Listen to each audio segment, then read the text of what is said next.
മുകളിലേക്ക് കുത്തിട്ട് താഴേക്ക് മറിക്കാൻ എന്തത്ര പ്രയാസം. എളുപ്പം മനസ്സിലാക്കാൻ നിങ്ങൾക്ക് മനസ്സിലാവുന്ന ഭാഷയിൽ ഞാൻ പറഞ്ഞു തരാം. എല്ലാത്തിനും പറ്റുന്നുണ്ട്. മുകളിലേക്ക് മാങ്ങ താഴേക്ക് ചെളികുത്ത്. മാങ്ങ ചെളികുത്ത്. മാങ്ങ പറിച്ചിട്ടേ ചെളികുത്താവൂ. ദർശനം ചെളി മാത്രം കുത്തിക്കൊണ്ടിരിക്കുന്നത്. മാങ്ങ പറിക്കുമ്പോൾ നിന്റെ കെട്ടിയം വരുമോ? എല്ലാവരും ചിരിച്ചു മതി. ഇനി അടുത്ത സ്റ്റെപ്പ് മാങ്ങ പറി, ചെളിക്കുത്ത്, പിന്നെ കടലില് വല വീശ്, പിന്നെ മത്തി വിൽപ്പന.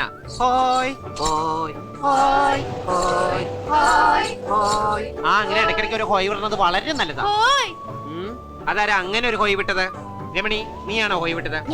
സത്യം പറഞ്ഞ ആരാ അത്ര വലിയ ഹോയ് വിട്ടത്? അങ്ങനെ പവനായി ശവമായി. എന്തൊക്കെ ബഹളമായിരുന്നു.